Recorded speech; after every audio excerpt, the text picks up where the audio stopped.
This is Made for More Living with Johnny Jennings. Online at madeformorerealty.com. Is it a buyer's market in the Sacramento region, or is it a seller's market? Well, I would say with the interest rates coming down, right? We had that announcement from the Fed Reserve. And so interest rates should be dropping like crazy, right? And so I would assume that people are jumping into the market right away and that we are now in a seller's market, right? I feel like whenever somebody brings the whole interest rates thing up to me, like I am just like the meanest, like that crotchety old guy that, why did you have to go and say that? Why'd you have to go? Isn't that the whole point pop my balloon of bringing down the rates is to the federal fund rate. More folks to jump into the market to buy a home? So because they've been waiting because interest rates are too high. And now, hallelujah, the interest rates are going to be back down into the 3s and the 4s.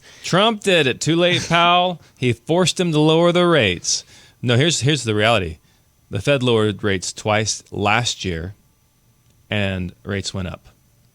The federal fund rate dropped, and what the consumer felt was higher interest rates.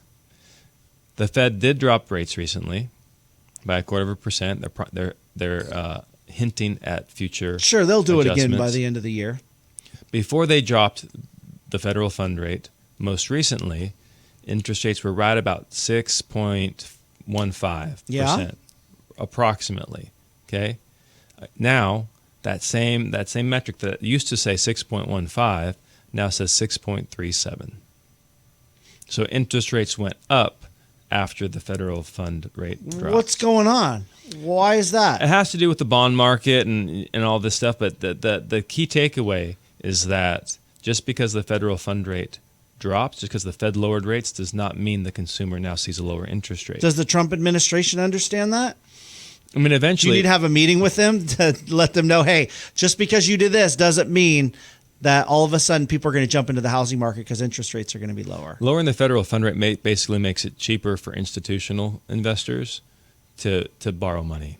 So like banks, things like that. Okay. But then those banks then have to loan the money that they borrowed. Massive Ponzi scheme. They have to take the money that they borrowed that the federal government just printed. There's no this currency isn't backed by anything tangible. It's not backed by gold. It's just backed by the faith of the United States government. Right. So this money that was just magically made is now the banks have to then sell that money or loan it out to people for a profit. So then their interest rate has to be higher than what the federal fund rate is, and that's how they make, their margins. And anyways, long story short, the interest rates coming down has not moved the market. If I had a dime every time somebody told me I'm going to wait till interest rates drop, these are the two top reasons I hear people say they're going to wait to sell their house or they're going to wait to make a move. One, I'm going to wait for interest rates to drop. Two, I'm going to wait for prices to either go down if they're buying or go up if they're selling. And the thing that gets me fired up about this is that go back, get in your time machine, go back to 2021. What were interest rates at their lowest? They were in the high 2s, low 3s. Now, think about what did the Sacramento region look like in 2021? Was there suddenly far fewer people, or has there been a mass group people moving in? So there's now more demand for Sacramento housing. Has population exploded in Sacramento since 2021? No. Okay. Well, maybe people have suddenly making a whole lot more money. Maybe we're all suddenly no, that's not rich. Happening. No. So incomes haven't risen significantly. But yet prices have remained high because people could afford a $600,000 house at a 3% interest rate. They can't afford a $600,000 house at a 6% interest rate.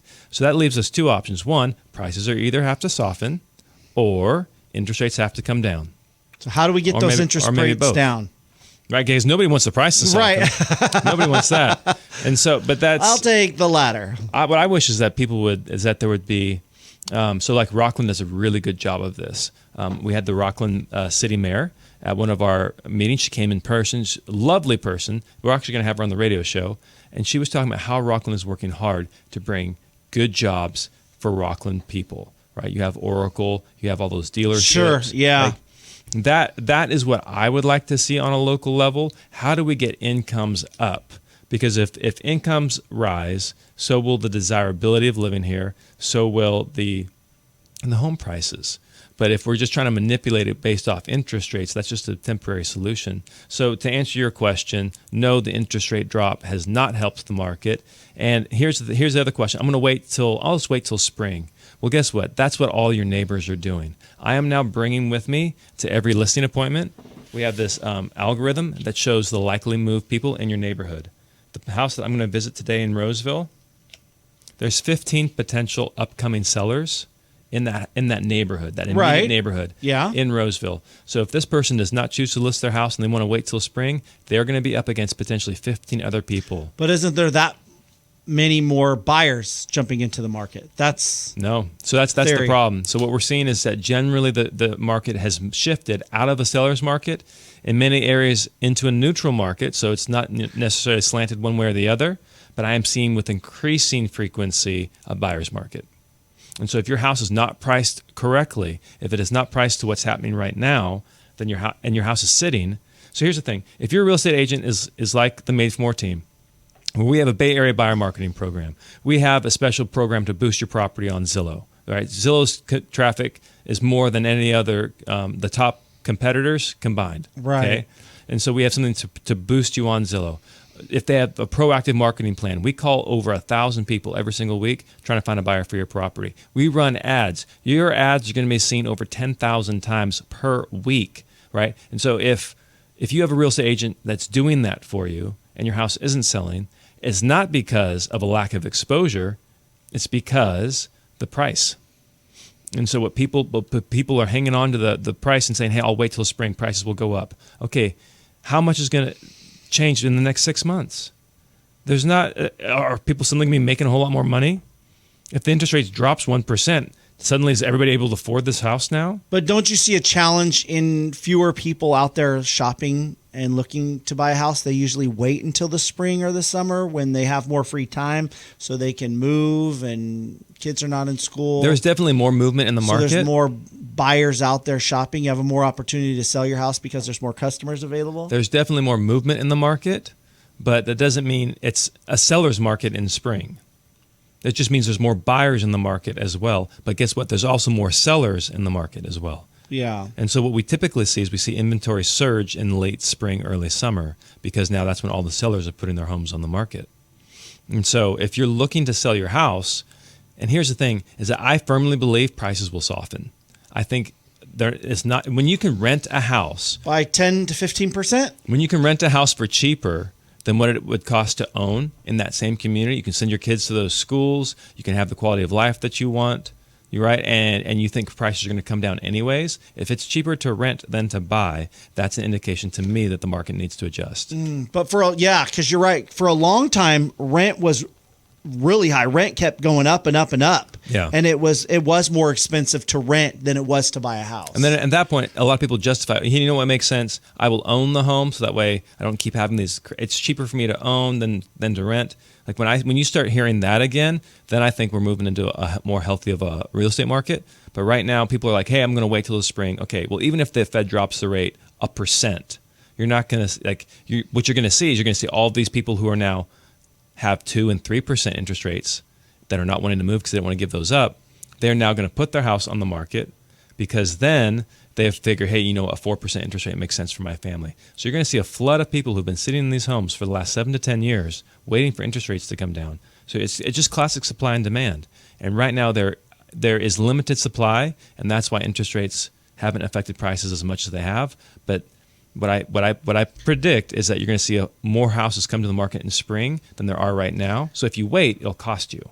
Is this unique for us here in California, Northern California, than it is the rest of the country? Or are you saying that this is applicable to other states and other markets as well? It's applicable to other states and other markets. Some places are actually experiencing this far more than we have. So a good way to look at it is if you're... Like you were in Austin recently. I was in Austin, yeah. And it's specifically for real estate. I was learning from a guy who is very successful in real estate, like a residential real estate company. Because if he's succeeding at a high level, if his customer satisfaction is through the roof, how can I emulate that? How can I learn from somebody rather than reinvent the wheel? And so no matter where you're at, think about, what did your market do during COVID? Did home prices shoot up like crazy? Okay, if they shot up like crazy, then they're probably going to come down more aggressively.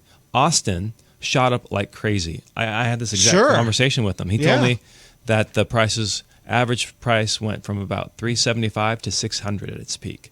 Wow, and that's just people leaving California, leaving more stricter areas to move to Texas? And there was a bit of a tech boom. A lot of companies were moving out there, right? Yeah. And so whatever it was, like his market, like we don't necessarily need to, like, because your situation is going to be different, whoever you are listening, right? If your market shot up, it's probably going to have a more significant, the faster it shot up, the more significant it's going to fall. If you're like in the Midwest where it's like, yeah, prices went up, but they didn't go up crazy, right, you're going to see a less aggressive correction. Sacramento, I don't think is going to see as aggressive of a correction. It stayed more steady during COVID. Well, it still went up, but not as bad as Austin. Austin went from $375 to $600, and now they're back down to $415. Like that was a huge whiplash effect that Austin is experiencing. And so in Sacramento, it did go up. It went up faster than what incomes I think could support at a regular interest rate. And so now it's going to adjust down. Yeah.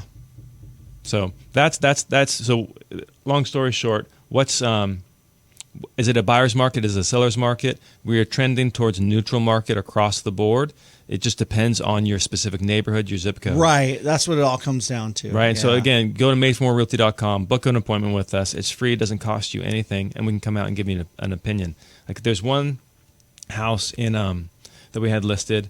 There were 15 houses in her direct community that were on the market.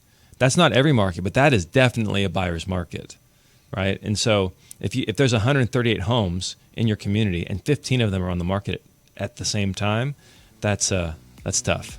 Yeah. So, but anyways, when we come back, we will be talking about guaranteed offers. I'm telling you, I've heard it time and time again from people who have reached a high level of success. They give credit to working with the right people. So when it comes to selling your home and you want success in doing that, meaning you want to net the most money, you have to work with the right people. And that is my good friend, Johnny Jennings with Made for More Realty. He's got a team himself full of experts, hardworking professionals that are going to make sure you have all the resources, tools, information to get you the most money for your home. Fast, easy, simple. Maybe that's why they have over 1,000 five-star Google reviews and why they sell more homes in our area than anyone else, and why they were voted #1 real estate team in Roseville for 3 straight years in a row. So what do? You just Google Johnny Jennings with Made for More Realty. Again, Google Johnny Jennings with Made for More Realty and get more for your home.